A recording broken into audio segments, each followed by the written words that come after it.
So speaking of what you just were saying before about laying the it's all about me aside, you end up getting it's all about you, but in a different way. So human beings crave love. Yes. Generally. Yep. We want to be loved. You want to be loved. It feels good. You want a lot of it. And that's not an accident. That's not a flaw, design flaw, or like you shouldn't. That's how you're supposed to be. And you're going to get it. You're going to get it. And you're going to get much more love than you ever even could give yourself. And it's going to come from God. So this is, there's a couple of Bible passages I want to give about that, which is interesting because when everyone goes to their near-death experiences and they're like, oh, the light was so much love for me. Like, yeah, you're going to get that. You know, seek first the kingdom of God. All these things will be added to you. Okay, so this is Matthew 5. You are the light of the world. A city built on a hill cannot be hidden. No one, after lighting a lamp, puts it under the bushel basket, but on the lampstand, and it gives light to all in the house. In the same way, let your light shine before others, so they may see your good works and give glory to your Father in heaven. It's like, go ahead, like you shine. And then, this is my commandment, that you love one another. Yeah, you're supposed to do that. As I have loved you. Like, this is not, hey, just give up your desire to be loved, because that's weird and selfish. No, man, that's actually what it's all about. That is the purpose for which we were created, is to receive love and receive it from each other and from God.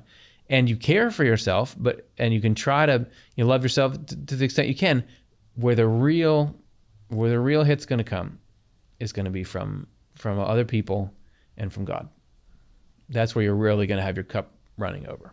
And it seems like it's much more satisfying when it comes in that genuine way in response to useful things that you've done. Because if you're trying to build your own castle and have everybody say your castle is the best castle and is better than anybody else's castle, there's always a vulnerability that somebody's going to build a better castle, or somebody doesn't think your castle's that great, or part of it falls down because it wasn't built very well, or what. It's just, you're vulnerable. But actually getting that love that you just, okay, I'm not going to go for that anymore. I'm just going to try to be useful and take care of this thing. And then you get this love coming your way. Like it's so great. It just fills you up. The other, you can never get enough. Right? I think that's part of what Swedenborg's saying, is if you got the self on the top, you can never get enough. He talks about the fact that people want to have, more power than anybody. Like they go insane with this, and they want to rule God. They want to be in charge of all, heaven and hell and everything, and or they want all the money. Like they're never satisfied. Is it the hedonic treadmill? Isn't that a concept where this is just talking about like having enough possessions and things, that it's a treadmill because, and I hope I'm doing this justice, it's a treadmill because getting the things, it's like the thing is in front of you and you keep walking toward it, but when you're not making progress, because when you get the thing, the feeling remains, and you want the next thing. And you want the next and you look to who's then it's here above you. You move up, and you're now richer, and you move up there. But then you look at the people above you, and like if you just think of like anyone that you wish you were, anybody that you wish you were. I wish I had this person's fame or wealth or something. That person, unless they're like in this love of the neighbor phase, they have other people they're looking at. Absolutely. They have other people that they're looking at, and they're like, I wish I had that. So it's a treadmill. To try to have yourself be the point of your life, I think it's the same kind of treadmill. You'll never quite... got a kind of an addictive cycle to it, doesn't it? Where you need more and more and more of the same thing to get to the same place, and it never quite works.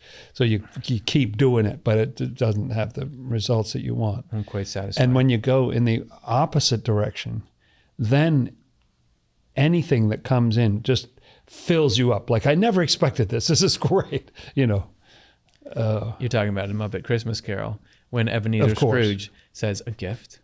a gift from me. And he puts that little scarf on, and he could have bought 1 trillion of those, but given to him by Beaker. Great joy. It's meaningful. That's right.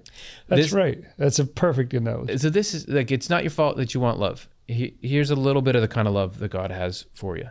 Secrets of Heaven. Since the Lord's face is mercy, peace, and everything good, it is clear that he never looks at anyone except with mercy and never turns his face from anyone. It is we, when we are wrapped up in evil, who turn our faces away. Mercy, peace, and all that is good always operate in a compassionate manner, but the way we receive them depends on our state. So the love is like sitting there, but you got to get into the right state in order to receive it. Like I stand at the door and knock. So this is part of why we get these urgings or cajolings to act in a certain way, which here is to put these categories of love in the right order. And because if we do that, then we can start to feel the divine love. And it's suddenly popping into my mind that I used sort of analogies there about self-indulgence.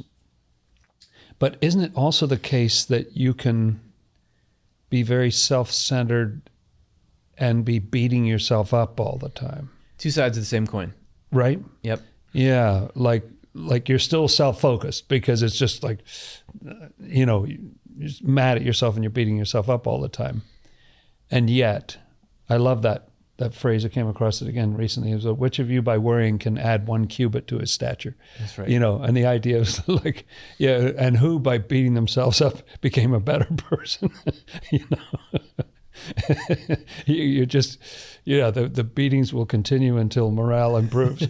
Even in various forms of like therapy or psychological help or something, they'll say, what would you say to yourself if you were your friend?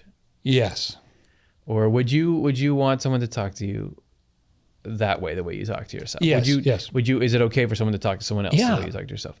There is this sense of like through love is something that is shared, comes from someone to, like that. There's a part of just the way it works. It's ready to distribute.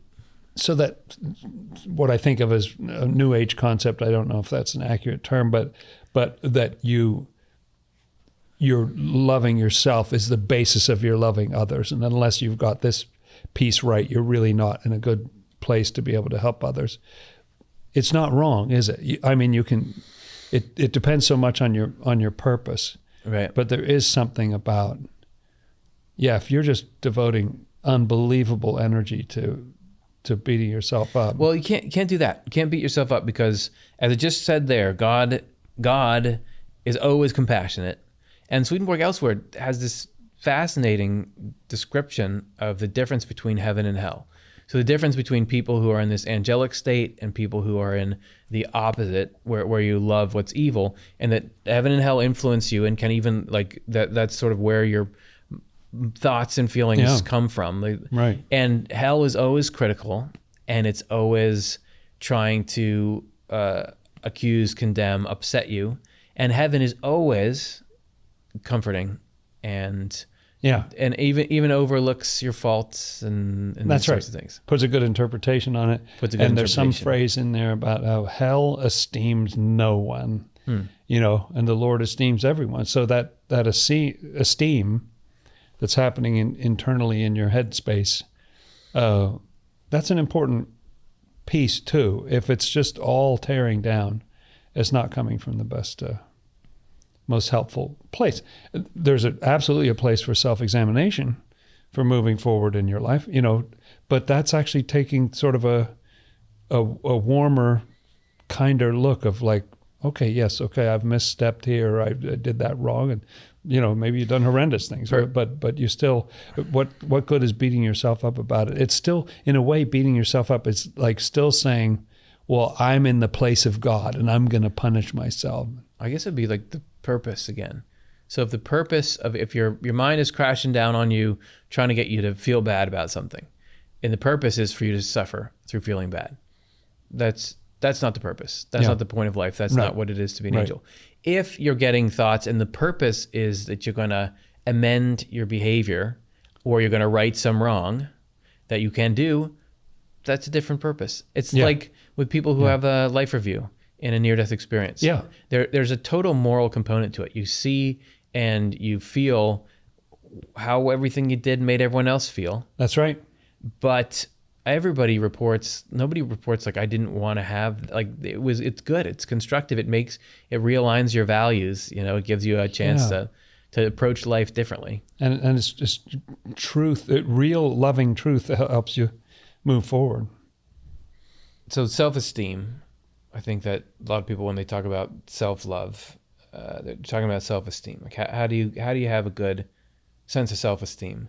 Because that can really drain you if you don't. If you're if you're feeling you can your sense of yourself and your sense of yourself in the world can get really badly damaged. I mean, it's painful and hard. So one way that can get addressed and healed is through I think we're designed to get some esteem from our connection to God. This is from Divine Love and Wisdom 47 and 48.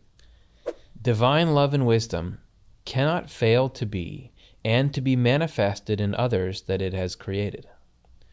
The hallmark of love is not loving ourselves, but loving others and being united to them through love. The hallmark of love is also being loved by others, because this is how we are united. So it's not just you're supposed to love other people. You have to have the other end of it, or else it doesn't work. Yeah, it's just as important to be loved back. It's like one of those things when somebody's sitting in an audience and say, okay, everybody turn to your left. And everybody turns to their left. They're all facing the back of the other next person's head. Truly, the essence of all love is to be found in union, in the life of love that we call joy, delight, pleasure, sweetness, blessedness, contentment, and happiness. The essence of love is that what is ours should belong to someone else. Feeling the joy of someone else as joy within ourselves, that is loving. If this is characteristic of all love, it must be supremely characteristic, infinitely characteristic of love itself, with a capital L. So we're talking about, it's not just saying, you should, really love other people and then be loved in return. That's how God is. The divine intent is to love and be loved in return. It's quite a different take to think of the Lord having an infinite desire to be loved, just because that is the reciprocal of all the love that's just constantly radiating. Yeah, that's powerful. It just, because you could think of, if you have that mental image of the Lord as the sun up in the sky, you could think the sun does not care whether I'm paying any attention, whether I care or not. Indifferent deity. It's completely indifferent. Yeah, we'll be there billions of years from now. It's just. I think that, so if you, at the beginning of the show, I gave this maybe false dichotomy between religion and spirituality, where it's like religion would say, be good is what's important, to be good. And then there's some spirituality that would say, be loved. It's important to be loved. I think that what I'm hearing here is that both are important. Both are part of it. And that being good is how you open up to love. And also it's how other people receive the love they need. Because we all are dependent on the love we would get from each other. Sure, you build your foundation, but that's only it probably will be hard for that to fill you all the way up. And maybe it's just you and God can do it. But really, even there, you'd have to have you're feeling the love of God come into you, whether or not you're fully aware of and labeling it as that or not. But it's like to be good, because being good gives people the love they need, and it opens you up to the love that you need. Right? Yeah, and Swedenborg's he's not about monasticism, or he's not somebody who thinks that you should go off by yourself. what I just heard in that quote that you read was that a lot of our joy, which is absolutely undeniably true, comes from our interactions with other people. You know, a lot of our best moments are like where you're sharing this triumph or even sorrow or whatever it is. You can, let's say you're a guy who wants to live out by himself on a farm, and he cultivates vegetables though, and he only sees people once a week when he goes into farmer's market and delivers the vegetables. Throughout the week, as he's tending his field and work, he can still be thinking about the good his food will do. I mean, that's still like an expression of that love. It's like, oh yeah, this family's going to want this. This person's going to need this, you know? Yeah. So-and-so said they really love those ones that are this shape or this type. And I think they're going to be happy when they see these this week. So you're supposed to be you. You're supposed to be you. And you're supposed to feel like you are who you are. And the reason why you do, even though the life comes from God.